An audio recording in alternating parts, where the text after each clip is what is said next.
Welcome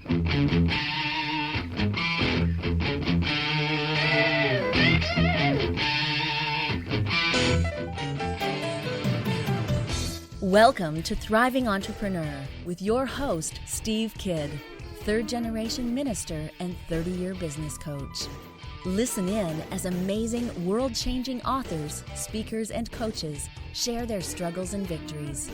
And hear from best-selling authors' insight into how you too can live your life as a thriving entrepreneur. This is Steve. Welcome to Thriving Entrepreneur. Thanks for being with us here today. I really appreciate you. I know that your time is busy. I know there's so many things you could choose to do, and I really respect your time and that you chose to spend it this way. Thanks so much for being here with us. I'm really grateful for you. I hope that something amazing has happened for you today.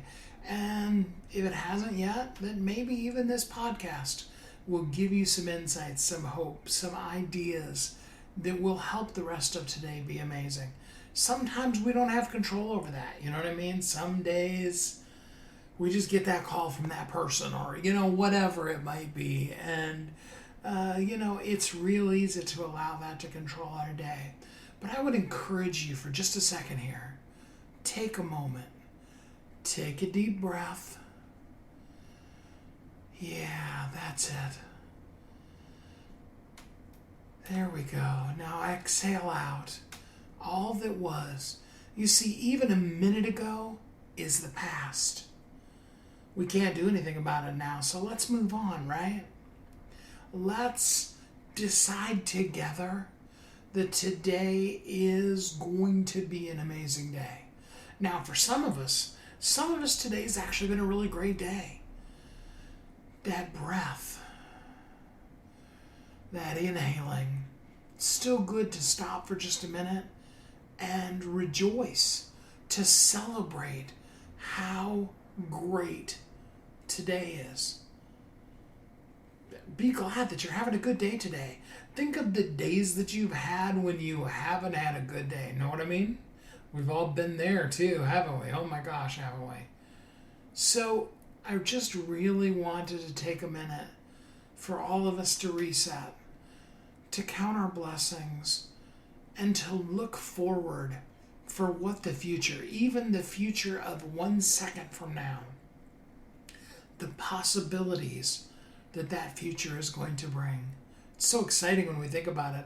There's so many opportunities available to us. And now we get the chance to be able to take advantage of those opportunities. We can grab a hold of it. And we can squeeze all the juice out of now. I mean, a lot of times you've heard me talk about take advantage of while it's called today. But I think sometimes we need to break it down even smaller than that. We're always trying to help you bring it down even a little bit smaller. What about, can we bring it down just a little bit smaller? And one of those smallers is can now be a good moment. Regardless of what then was, can now be a good moment. Is it even possible? I mean, there are times maybe when it isn't, but for most of us, in most cases, when we take that breath, when we just breathe, we can reset. We can press pause on the negative and play on the powerful. You've heard both Tia and Matt talk about that as well as others. Sometimes that's all we can do. We can't stop the negative. We don't have the ability to go beyond ourselves. But we do have the ability to control ourselves, our thinking, what we're doing in life. And I hope that regardless of whether the most amazing day and you're in rejoicing now, or you took that deep breath and you've reset now, that we can really together take advantage of now. Taking advantage of while it's called today, but really seizing now. That's awesome. I love it. So today we want to talk about something business, especially business online, is a reality of our lives. I remember, I've been in internet space for a really long time. Part of that because I'm old, and part of it just because I was in internet literally before the internet was called the internet. I saw it from the very beginning. I had I don't want to go so far as to say a vision, but I knew that this was going to be big. And who now today would say, well, the internet. Have you ever heard anybody say that? It's like, well, I don't know that this internet thing's going to last, right? Have you ever heard that one? One of our interviews today is actually going to talk a little bit about that in their story too. And I remember back in the day, there were so many predictions. Newspapers were predicting that no one would ever get their news online, that they would always want their local newspaper. Conversely, online newspapers were predicting that very soon there would be no such thing as a print newspaper. Why would anybody ever purchase an actual newspaper in print? And the argument went back and forth. And there were just so many people who were like, well, I don't know that this internet thing's for real.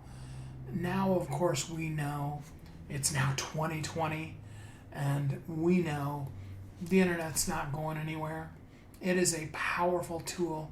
It's a great way for you to make friends, to have a friend on the other side of the planet and be just as close with them, to video conference with them, to speak with them, to talk, to know them. Sometimes we know a person who lives on the other side of the world, the other side of our country, whatever. We know them better than we know the person that lives next door.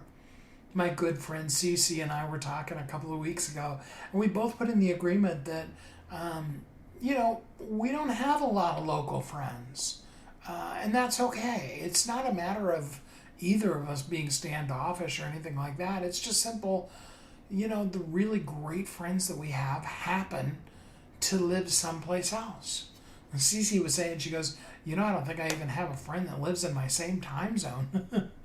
Many of us are in that space these days. We find ourselves up in the middle of the night talking to somebody that we just feel a connection with in Australia or, wherever it might be. The internet, I think we can safely say, is here to stay. And as business people, most of us have embraced some part or all of our business being in internet space. For those of you who haven't yet, for whatever reason, maybe because you're a very solid and stable brick and mortar store, maybe because you do things that really require or seem to require an in-person contact. Like, for example, if you were a Uber driver, you need to get a person from point A to point B. You probably aren't going to be able to do that outside of a set range. There's only so far that it makes sense to drive all the way to that person's house or whatever and then go over. And so there are some things that can be somewhat localized. And yet, even in those instances, there are so many opportunities to maximize what's going on by using the internet. I'll even continue on with the example of the Uber driver. A lot of Uber drivers will make really good use of social media. They will friend the people. And now these are the ones that are thinking and have some forethought into the building of their Uber business to friend the people that enjoyed the ride with you and gave you a good review, and have them on your social media. And then in those times when business is slow, because some of those services you can actually request a specific person, you can send out a tweet. I've seen food trucks do it so well lately where they go someplace and they're parked, so it's not exactly like their business model is I'm just going to run around and run food to people's houses all day like a delivery driver does. But they will go online and they will tweet, or they will do a Facebook post or whatever, and say, hey, we're doing such and such, and we've got this really special thing. Or maybe we even have, a special event that's happening today. Or did you know that we're going to be at the, whatever, such and such event this weekend, and we'd really love to have you stop by the truck while you're at the event. And they can kind of cross-promote the event. There are so many of those kind of things that are possible.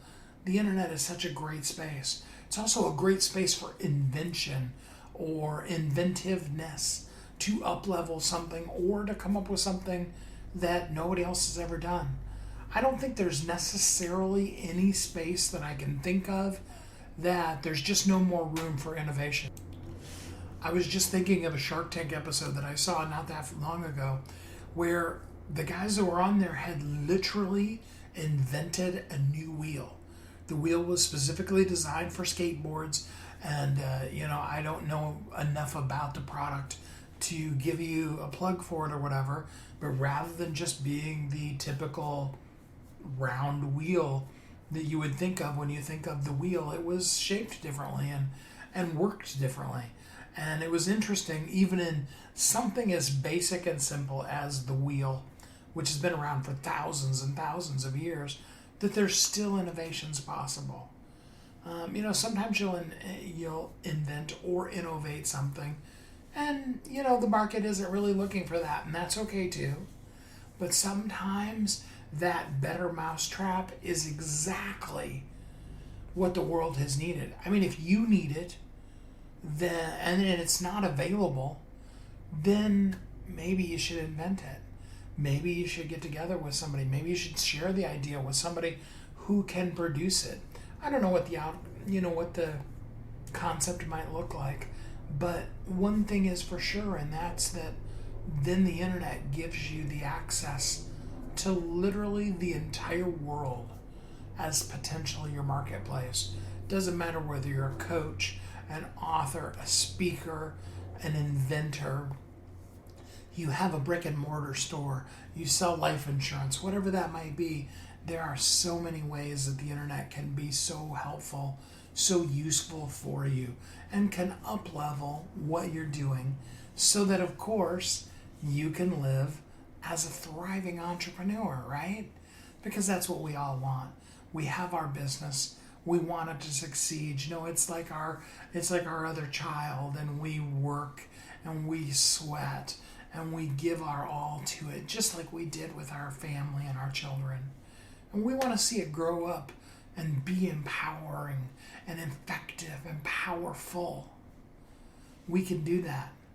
And this wonderful medium that you're probably listening to me on, the internet, is a great opportunity for you to share that baby with the world, to let the whole world know, hey, here's this thing that I created.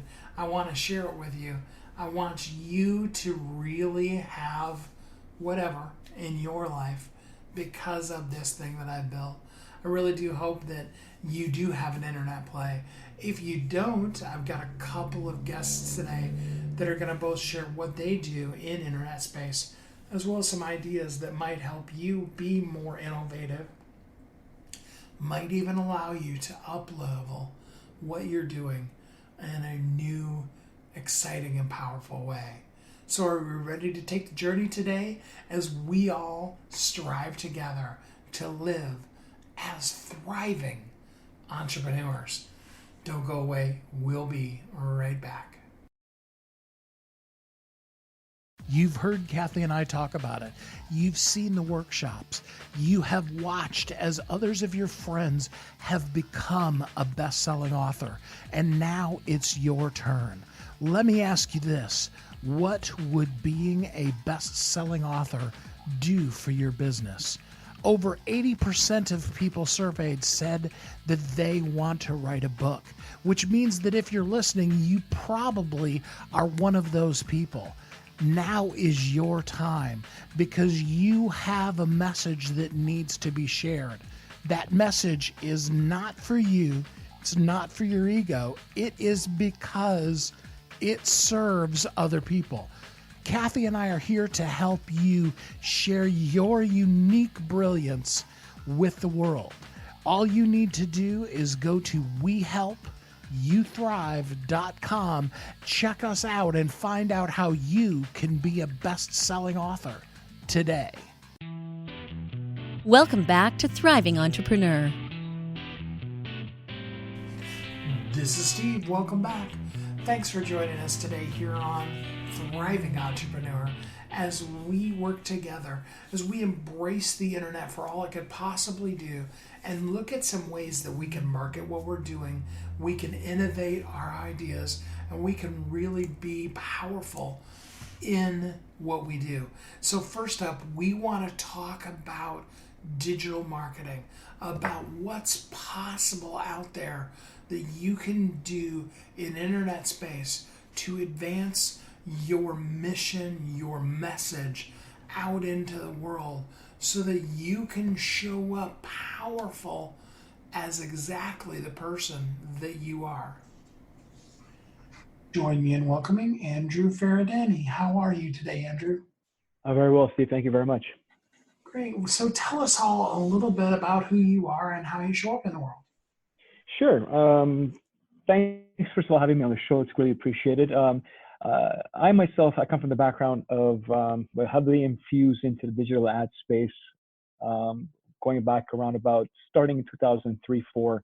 So you can say I've got a minimum of 15 years of history in this. The funny thing is, when I went through schooling, I didn't go through in actually going to become the digital advertising segment that I love and thrive in right now. I went through the schooling process to work in the physiotherapy clinics across Canada, which is where I'm from, Toronto, Canada. And funny enough, a friend of mine that was very intelligent kid who went to MIT, got headhunted by Cisco Systems, and then a small little company back then called Google hired him. And then in the beginning of 2000, he was in charge with a huge group of technicians and engineers to come up with the ad platform. And he mentioned to me a long time ago that, if you do anything in the business world in the future, just align yourself with this company. They know what they're doing. They've got their ducks in a row. And I think it's going to be a huge thing in the future. Although people might think it's a bit of a fad right now with this internet marketing and this whole digital ad space, it will be the norm in the future. So long story short, a friend of mine in Manchester in England invited me to go down to Europe to invest and build a web conferencing company. And you have to imagine, like in the beginning, Steve, the web conferencing world was very much so like a gray area where it was really cool technology to see people across the ocean, be able to see them, speak to them, share your desktop. It was a big, big thing back then. So it flew very quickly. We became very profitable and we launched into 15 European cities. And it was the right time for us to exit because we were charging, let's say, $300 for the competitors were coming in for like a third of the price. So we knew the time was well spent, and we garnered a lot of excitement and a lot of client base from it.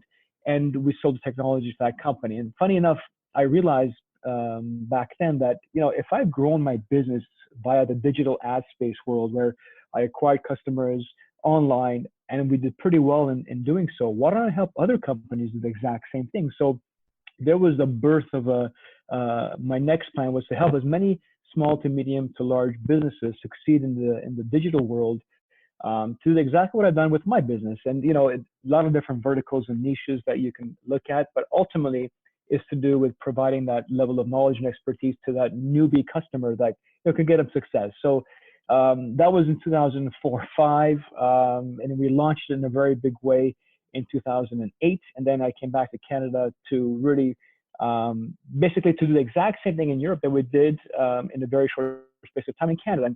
And the Canadian environment, it wasn't as advanced in consumables of the digital ad space as was Europe.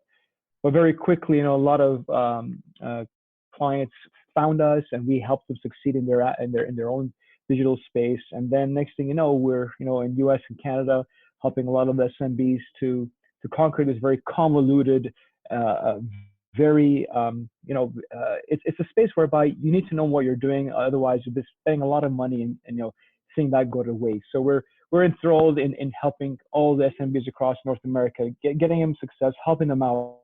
And, ultimately for us, it's about educating them. Once you educate and you understand the space, it's very easy to be on the right side of that particular winning formula, as opposed to the wrong side, which is spending a lot of money and not getting the results that you want. Video conferencing is such a cool space. And I do remember back in 2000 when it was very convoluted. I think that was a nice way that you put that. Precisely, it was. I mean, it was gray area, and it was incredible. I remember on a dial-up connection where I used to go on my computer in Europe and be able to speak to my friends over in North America, Chicago, and LA, and Toronto, and to see their face and the audio sync with the video was just incredible. And then top it off, I could see their screen. I was like, oh my goodness, this is like hocus pocus magic material. So, it was a very cool niche. It still is today, dominated by a handful of very big companies, I might say. However, it is, savings of time and money in transporting yourself across the city or the country to get meetings done. So to this day, we still utilize it. Fortunately, I was there in the beginning and I experienced it as just not a consumer, but also a company that was really excited to participate in that space. And we just got out of it in the right time and before the big boys came into the picture. Yeah, that's awesome.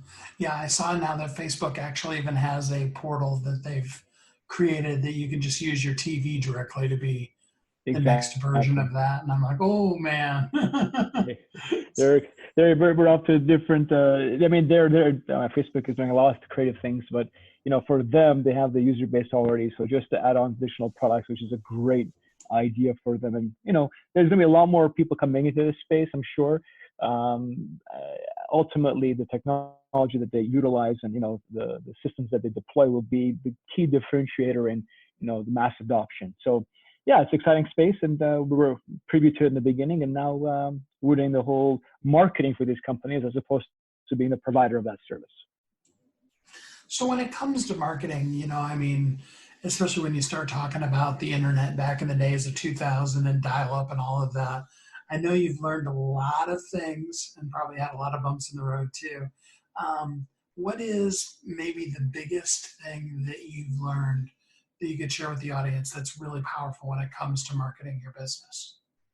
Yeah, it's a great question, Steve. So it's one I get asked, actually, not often, but it should be asked because I've been through the ups and downs. I've experienced conversations with people a decade ago who said to me, Andrew, this whole internet thing is a fad.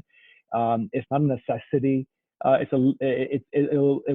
won't be here for a long time. I'm convinced that the paper route with the big yellow book that we circulate is the way to go. So I've been privy to this conversation many times, and back a decade plus ago when I was discussing with people, as technology changes, the way people consume information is going to change, and the way we uptake on services, buy products, how much informed are we when we buy something is going to change. So very quickly that became apparent, or it became a necessity. It's not a luxury to be online anymore. It's a necessity where 85% of us we research the living daylights out of things before we even step into a store or buy online, whether it's a service. We look at the person's rating, how many reviews do they have. We check them out on different social platforms. We do our due diligence. And in North America, we're very technology savvy, and we very much so like to do our due diligence before purchasing a product and service. So I've been through the realms of, it's going to be obscure in a year or two to what it is today, whereby, you have to understand your market. You have to understand the rights and wrongs. And ultimately, where a lot of business owners go wrong is where they treat their digital space unlike their brick and mortar space. So if you've got like a very nice looking storefront, let's say you sell high-end jewelry as an example, obviously you put a lot of money and time into making it look pretty and presentable. Business owners do not take that time and effort and energy in applying that same concept into your digital storefront, which is your website. So a lot of times you see incredible companies that when you look at their website, their brother's uncle's nephew created it 5 years ago, and We haven't got the passwords to update it. We don't know how to make anything work. It's just, it's collecting dust in the cyberspace, and, we don't know what to do with it in the internet world. So the fundamental basics of having a good campaign in any forms, whether it be geo-targets, your backyard or city, state, or even country, all starts with your website. And I think the fundamentals are make sure that it's the user experience of that site is very much so simplistic and to the point, where you have enough content to engage the customer and videos to keep that customer on that site for a longer period of time. And the most important thing is the engagement to get a conversion, whether it be you want to have people sign up for your newsletter, request a PDF of your product or service, or engaging in getting a contact us form. Any one of those avenues that you want to penetrate with, you have to have the right plan before you start. The website is fundamental as the basis of all your campaigns you're going to run. And I think if you get that fundamental basics of getting that website created, and you've got all the conversion metrics already implemented, people always ask me, what's the best color to go with? Like, what do people like the most? Well, you have your own brand guidelines. If you have logos that are in blue, purple, or any of those colors, you want to have a seamless transition between your storefront color schema and your website. But statistically, the color orange has proven to be the most highest successful call to action button color. Now, am I saying everybody change their color scheme to orange? It's just one of those, if you look at all the colors in the rainbow and you look at all the spectrums, orange has had the most conversion in regards to attracting the user. So, I mean, ultimately, the experience has come from, people not believing into it, and to the point where we are today, which is necessity in business to get out there, to be seen, whether it be on social, whether it be on search. Mobile first, we always, we harp on this. Maybe new customers that we see, make sure your website is mobile optimized, so it's mobile first. And most of us nowadays, majority of us look on our mobile devices before we even get to the desktop. So in giving some pointers and hints would be to make it user friendly, make it easy to navigate, and make it easy to purchase. If you are having a hard time, navigating your site to get to the, let's say, a shopping cart, if you're an e-commerce platform, guess what your audience is doing? They're even worse. The least resistance you have in getting a product to be checked out is what you should be doing. And ask your friends and family to test your website, your platform, to see what their experiences are, and then do pilot project of testing of beta testing and alpha testing the particular products that you have to see which one sells the best. And there's so many ways to go about it, but the fundamental basics I always say is have an updated site that you control. You can update the content, and you're sure that you're seeing eye to eye with relevancy of content to your customer base. And then from there comes all the additional add-ons that you can always add. And again, we could talk for hours on how to make it right and how to make it highly efficient and effective.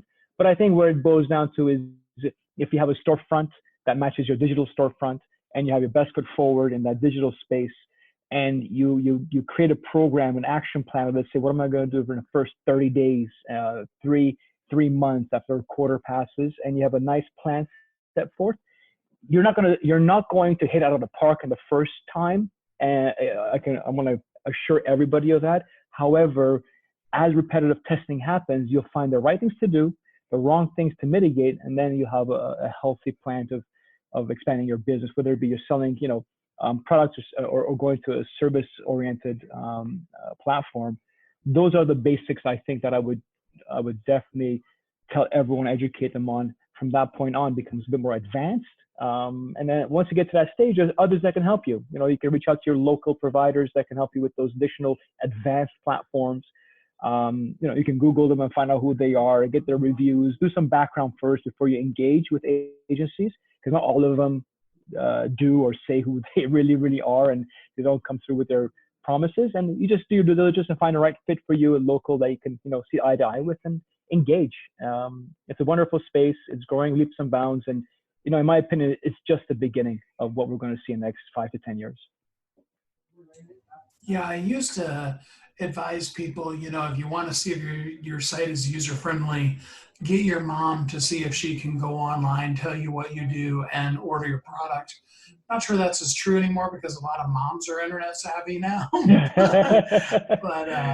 Maybe your a lot of grandparents. You grandmas never are know. internet savvy even these days. But Yeah, yeah, but it's great. I mean, you should have your peers, your friends, family, let them test it out for you. It's free of charge. They'll give you their real, brutal, honest opinion. Tell them, listen, don't favor me. Don't be too nice of a guy or gal, and just tell me the honest truth. And if you do digital ads properly, you can do testing. You do A/B testing to find out what is the actual audience telling you. What pages do they like? Do they dislike? So you can have two different landing pages, example, that you're testing, and drive traffic to both pages and see which one does better. Tweak it as you go by. There's so many different ways to go about it, but the fundamentals are make sure you have a presentable, nice user experience website that can at least sell that widget. And then from there, everything else will take its own stride. so, Andrew, what kind of people are you looking for to work with, and how could they engage with you? How could they take this conversation further? Yeah, so we are an agency across North America. Our boots, like our feet on the ground, we are in Canada, and we're launching into the particular U.S. Cities. So we have a lot of U.S. clients because they find us online through our reputation, through our referrals, through our word of mouth recommendation, our existing customers. So for us, it's small to medium to large businesses. We don't particularly have any verticals that we only concentrate in. We have 300 different verticals. We have over 3,000 clients that we service. Everything's done in-house for us. We don't offshore anything of our services. So it's done by North Americans putting their sweat into every single campaign. And, if any company wants to, start out of the gates, I would recommend, if you want to save some money, make sure you have a sound foundation of a website to start with. Whether it be going to your local provider or, there's a lot of platforms out there. I'm not going to mention the names, but there's, a handful of really good ones out there. You can start your footprint digitally, get that website done. Our company itself, we have a very weird name to our brand. Our brand came out of a consortium of different brands. So our actual company is called Breeze, like the wind, Breeze Max Web. Funny story behind that name. Will be very quick. Our holding company in Manchester was called Breeze, and we wanted to create a website, a company called Max Web, Maximize Your Web. Well, that domain wasn't available to us, so back then we wanted to go with something that was completely different. That would be like, what does this company do? So we came up with a company called Breeze Max Web. So that's our company. We're the only ones in the world with that weird name. Nobody else has that. So you can be sure to find us through that particular keyword search in Google. And again, we do a full review of every single customer. And I'm very open and blunt. If we cannot help you, we do not engage. If you're 80 percentile there, we'll give you free advice, to help you on your journey. But if we see that we can definitely help you out in your particular ventures, we will definitely engage and start the conversation. And for us, it's important to educate the user to make sure they understand what they're getting involved with before anything is done. So for me, it's a level playing field for everyone. We give everybody a really good chance to succeed, and we do our best to make sure that we're offering the best service that we possibly can. Well, Andrew, I appreciate the time you took with us today. Thanks for being here on the radio show. My pleasure, Steve. Thank you very much again for your time as well. I hope you picked up some great tips, some really good ideas that you will apply to marketing your company better, to getting your message out into the world. So again, that we can all thrive. Let's work together to all be thriving entrepreneurs. We'll be right back. You've heard Kathy and I talk about it. You've seen the workshops. You have watched as others of your friends have become a best-selling author. And now it's your turn. Let me ask you this. What would being a best-selling author do for your business? Over 80% of people surveyed said that they want to write a book, which means that if you're listening, you probably are one of those people. Now is your time because you have a message that needs to be shared. That message is not for you. It's not for your ego. It is because it serves other people. Kathy and I are here to help you share your unique brilliance with the world. All you need to do is go to wehelpyouthrive.com, check us out, and find out how you can be a best-selling author today. Welcome back to Thriving Entrepreneur. This is Steve. Welcome back. Thanks for listening to Thriving Entrepreneur. We're going to jump right back into our next guest. A couple of really exciting guys who found themselves working in a business, working for a job, working for the man, if you will, and just really began to innovate, to create, to put their heads together and say, how can we make this work better? What would the world really be looking for? And now they've got some great stuff, and they're going to share with you some tips, some things that you can learn to up-level what you're doing, or maybe even come up with something more.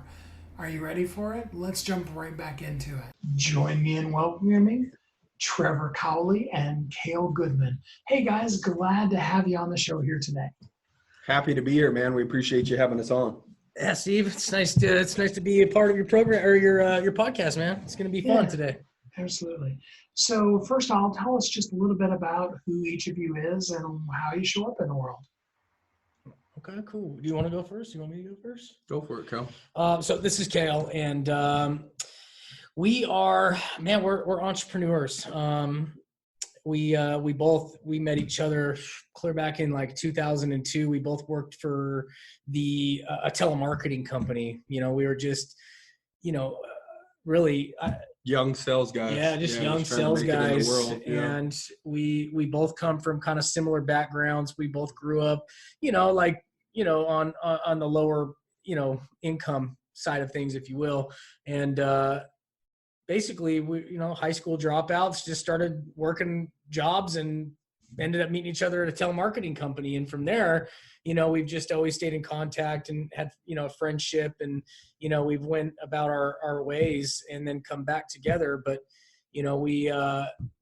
we've had multiple business ventures together. We still have multiple business ventures together. Mm-hmm. We both have just always been hard workers, and always pushed for success. And now we own our company, Easier Accounting, together. We have other multiple projects, as well as Trevor and I started the Real Business Owners podcast and Instagram page. And, because we're starting to put other content out there into the world as well, so that we can help entrepreneurs based on our journey and what we've went through, all the mistakes we've had to, learn from, and some of the things that have worked for us and haven't worked for us. And, it's been really cool, man. I mean, there's a lot of people that are similar to our background that are like, man, they reach out to us and let us know it's inspiring that, guys that came from nothing like us and guys that are uneducated like us and just ended up starting in sales were able to build some of the things we're able to build. And so that's been really rewarding for us. And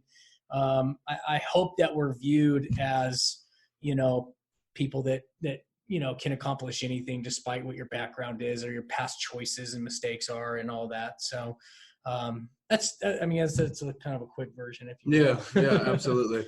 So we co-own 5 businesses at this point together. So we consider ourselves, I guess, serial entrepreneurs. We try to take, a situation, if we see a problem with something and we could fix the problem for ourselves. So we had a couple businesses going at one point, and we had trouble finding a good accounting solution for those businesses. We couldn't find a good CPA or an accountant that communicated well or gave us on-time P&Ls. And after jumping from accountant to accountant, we kind of look at each other and said, let's start Easier Accounting. And we brought an accountant on to work for us, and we started the marketing. And, here we are, a couple guys that aren't CPAs or accountants that own an accounting firm, as well as several other businesses, whether it's, small percentages. So for instance, in some cases we invest money and own half of the company, but the other person's doing the sweat equity side of it. So, and at this point, like Kale said, we've got an Instagram page called Real Business Owners, as well as a Facebook page and a podcast called Real Business Owners that we started that about 8 months ago. We're grown up to 63,000 followers on Instagram in that 9-month period. The podcast is starting to take off and do pretty well. So, we're pleasantly surprised with how how fast it's growing and how much people are really gravitating towards the information based upon some of our wrongdoings and struggles in business. We've extracted those lessons and we try to, give valuable information that we think other entrepreneurs can benefit from. So how do you guys define a quote unquote real business owner? Just somebody out there really going through the stuff, right? Like putting in the work and making the sacrifices and trying to build something great for their future, whether it's leaving a legacy or whether it's just, providing a good income for their family. We understand the struggles of entrepreneurship. We know that there's long sacrifices periods where you won't get a paycheck in some cases for 4 or 5 months, and some cases the first year or two, just depending on the business venture that you get into. And so the reality is, when we were in the thick of things and making all those sacrifices, in some cases you feel alone. In some cases you feel that you're the only one really going through that. And when you're in a low place, you feel alone. You don't feel that, there's a lot of people that understand what you're going through and what you're dealing with. But the reality is if you're a business owner, a real business owner, that's common, is that everybody understands the struggle of making sacrifice and putting in the hard work for hopefully the potential upside, which is not ultimately guaranteed, right? And one of the reasons why we called it real business owners is because on Instagram or Facebook, there's all these people claiming that they're entrepreneurs or business owners, and they sell their courses or this or that or whatever it is, but they don't necessarily even have the background. They make their money, their business is selling courses and money-making opportunities. And so it's just the entrepreneur space as a whole is pretty tainted right now. And so we set up the Real Business Owners account and decided to really just give good, valuable information through the podcast and through Instagram. And we get messages every day on how it's impacting people for the positive. Yeah, that's what I was going to say is one of the biggest reasons we call it Real Business Owners is because we're just being real with people about the shit that we've gone through, and the things that have worked for us and haven't. And so, no matter where someone's at in their entrepreneur experience, it doesn't matter if they're just starting or they're 5-10 years in. They just they need people to be kind of real with them. And so that was kind of a big reason why we named it what we did is we consider ourselves real business owners, and we want to bring guests on our show that are real business owners that we know are going through real struggles and real successes at the same time, to really share the truths of those things so that people do get that real information instead of all the fluff that we keep seeing out there. The programs we see are just, I don't even know how some of them still exist. They try and paint this picture like people can sit on the couch and, make a check while everyone else works for them. And it's like, dude, it ain't real. It's not going to happen. So we highlight struggle quite a bit in terms of the podcast, because we don't want people to feel like that they are doing something wrong if they're year one in business and they're feeling like that they're struggling. That's kind of part of the process. There's going to be an uncomfortable phase that you're going to have to go through. And in some cases, again, there's no promise that you're going to pop out the other side to something greater, but there will be an uncomfortable phase for everybody. That's a fact. The success on the other side, that's not guaranteed. Only, a select amount of people will pop out and see success. But the main reason that is because most people quit or give up after 6 months, a year, or 2 years of struggle. Maybe they don't put the full 3 to 5 years, and they're not giving it enough time to show its true value, right? And so we try to highlight those things to let them know that they're really probably not doing anything wrong. They just haven't been patient enough and given it enough time to show its true value. That's awesome. So you said 63,000 or so followers on Instagram in the last 9 months. Share with us some of your secrets. How did you build that much of a following that quickly? I would tell people if they're trying to build a following on social media, they're going to have to invest.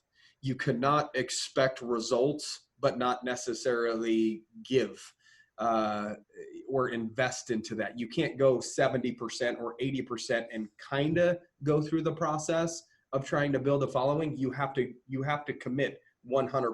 And the first part of commitment is hiring somebody that's a videographer.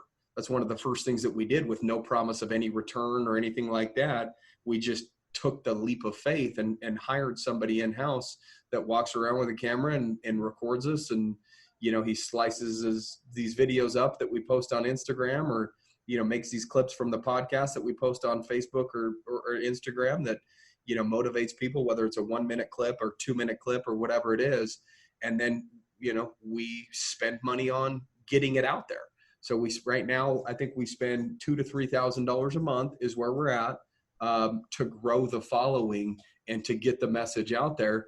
And one of the reasons why we do it is the podcast. Of course, when we start it, say, hey, this is brought to you by Easier Accounting, you know, which is our accounting firm. So the idea is if we give great and valuable information and it's brought to them by Easier Accounting, by default, hopefully these people, when they think of somebody in terms of accounting or bookkeeping, that they reach out to us. And so we're doing it as an investment to, one, give free information, but secondly, we believe if you just give, and you're actually really genuine about it, it'll all come full circle and come back and it'll scratch your back at one point or another. So I think a lot of people too, man, they go about things a little bit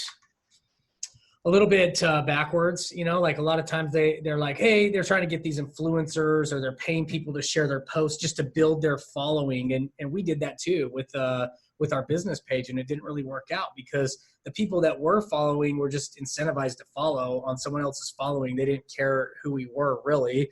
And so, you know, like they were just incentivized, like, hey, follow these guys. And, you know, so when you do those giveaways or you do like these influencers or whatever to try and boost your following, like, you're not really capturing people that really care about your personal brand and what you're trying to do, or you're just getting people to follow you that aren't really your target, you know, follower, you know. And so when we boost an ad or whatever, or one of our clips, and they're not actually an ad, because we're not trying to sell anything. Yeah. It's just like, hey, this is who we are. And, you know, we're posting one of our videos and then boosting it just to get it in front of more people. And we don't want just anybody and everybody to follow our page. We only want people that are business owners that can relate to our message, that, you know, resonate with us, to actually follow our page. And so, you know, yeah, we spend a little money boosting our messages out there, but we know that the only people who are going to follow us are the ones that resonate with us. You know, we're not trying to sell them anything. We're not giving them anything or paying some influencer to promote us or anything like that anymore. Like, we've gone through some of that stuff and seen how, like, dead the audience is to us, you know, like they don't really interact. The engagement's not there because we weren't ever going after the right person. And so we went through some trial and error to figure that out. And so I think that if you're looking for like a little secret or something, it's just like, be real with who you are, be real with what you're doing, and, you know, get people to watch that about you. But, you know, only the ones that actually resonate with you are going to follow you, and actually engage with you. And so I wouldn't try and build your account with fake numbers, I guess is what I'm getting at. You know, try and build it with a real audience of people that resonate with you. So that leads really well into what I was going to ask you next. You know, you talk about getting real and sharing with people.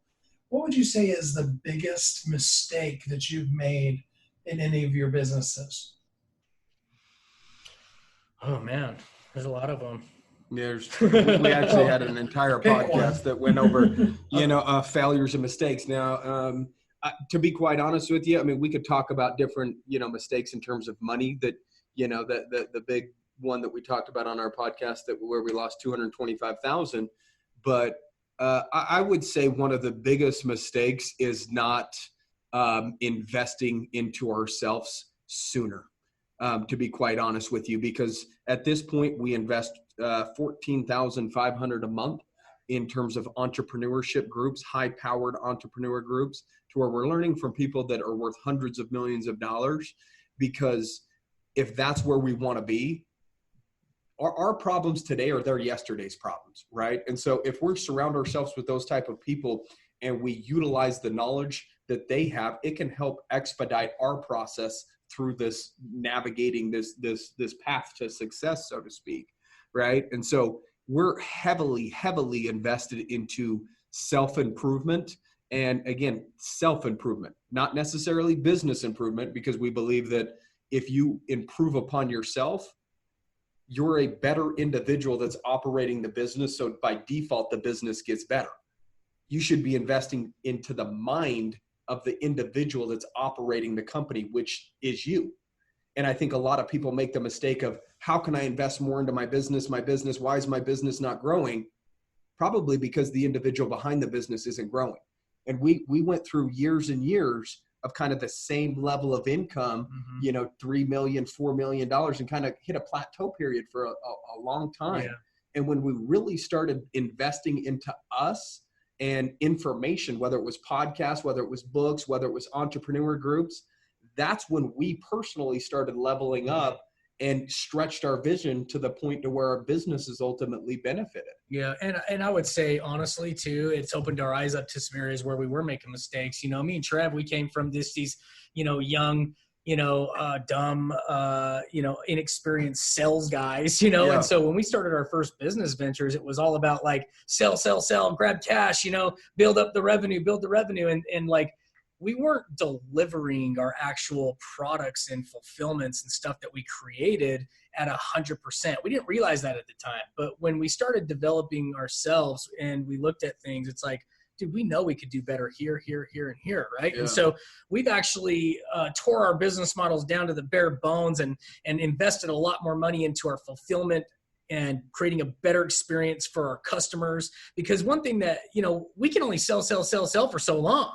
But when we actually deliver products and services to our clients that are like a really great experience, well, guess what? Now our customers are out selling for us. Mm-hmm. We never had word of mouth marketing because we were all about grabbing the cash and selling and moving on to the next guy and hoping that they benefited from our products, but whatever. And that was almost kind of like the last thing on our mind. And so, we had to make a big shift, several years ago into like doubling down on our fulfillment processes so that we could actually create repeat business and our repeat business customers talking to other, potential customers and building that word of mouth. That's some of the best still to this day. I don't care how advanced technology gets and social media gets. If you're doing if you're giving your 100% effort to creating the best possible product or experience for your client, you're going to get further ahead in the long run, even if it is slower starting in the beginning, so that's something I would probably highlight for any entrepreneur that's in their first few years of business is like, especially if they're like us, where they were just these hungry sales guys wanting to get a business off the ground and see revenue. Is like, take a step back, really look at what are you delivering to your customers, and is it what you would want as a customer, and fix that first, then invest into more marketing and systems and sales processes, because you'll go a lot further in the long run. That was good. That is very good advice. I appreciate that. Yeah. So, define for me who would be the perfect customer that you would like to work with, and how can they engage with you deeper?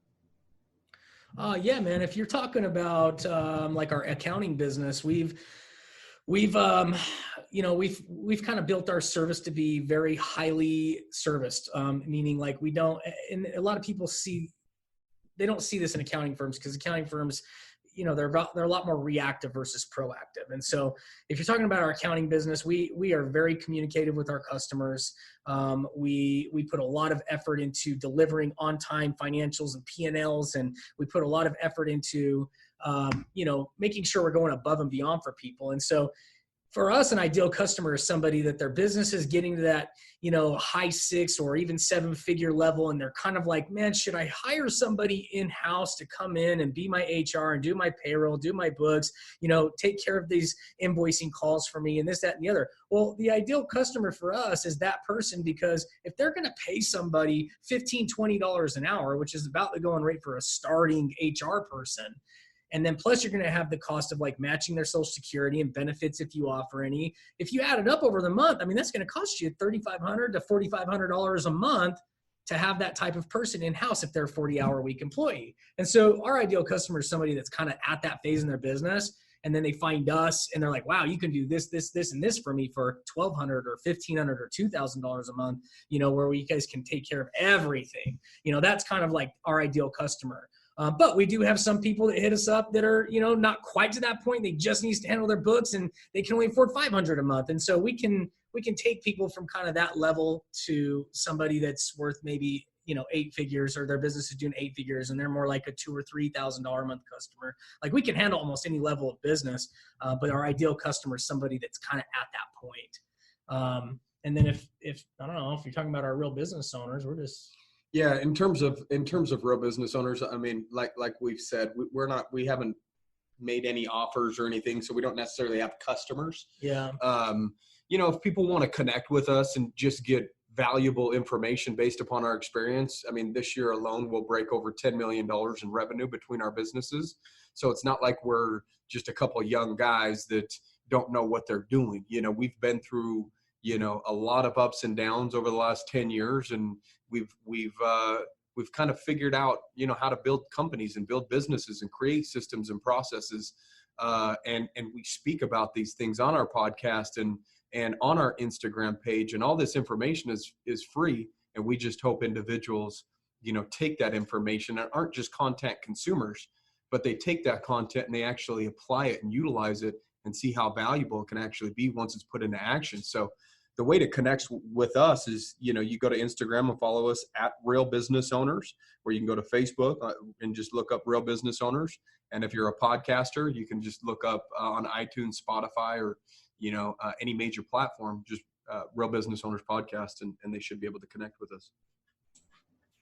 Well, Trevor and Kale, I've really appreciated the time we got to spend here together. Yeah, absolutely. Thanks so Likewise. much for all that you've shared with the audience. Yeah, absolutely. Of course, you too, Steve. We appreciate the questions. Yeah. You pulled some good information out of us, man. So we've been a guest on a couple podcasts, but some of the answers that were given today, I think are pretty darn valuable, and we've got to credit that to you to ask the right questions. So we appreciate that. I just really love when somebody sees something, gets passionate about it, and builds, shares, develops, whatever that might be, that thing with the world. There is something, I just know it, just as sure as you're still listening, there is something that you've got in your belly, if you haven't already brought it out into the world, that is something that other people need. And what you need to do is you need to share it with the world. You have you have tricks and tips that will allow people to save themselves from problems that you've been through.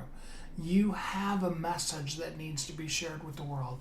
You have something within you that is incredible and powerful. The question is, are you sharing that powerful piece of you with the world? Are you hiding your talent under a bushel, or are you shining your light for the world? I mean, as I tell you every week, you are uniquely brilliant. You were created for a purpose, and the world needs you. I just really want to see you share your message with the world. Share yourself with the world. Be that person that only you can be, out shiny, bright, wonderful, brilliant into the world. I really hope that you are sharing who you are, that you're out online, that you're shining your brilliance, and that you are known. And I really do hope that you either have written your book, or if you haven't, that we can get together and we can get your book out there into the world. So glad we got a chance to spend some time together. I look forward to talking to you again the next time. And until then, I hope that you will live as a thriving entrepreneur. Until next time, have a great week. Thanks for listening to Thriving Entrepreneur today.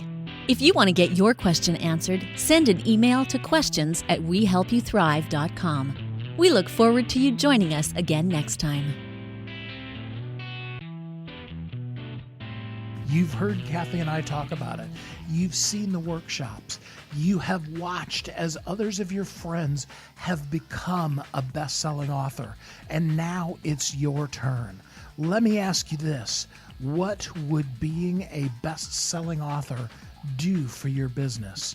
Over 80% of people surveyed said that they want to write a book, which means that if you're listening, you probably are one of those people. Now is your time, because you have a message that needs to be shared. That message is not for you.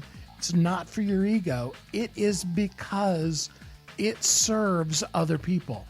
Kathy and I are here to help you share your unique brilliance with the world. All you need to do is go to WeHelpYouThrive.com, check us out, and find out how you can be a best-selling author today.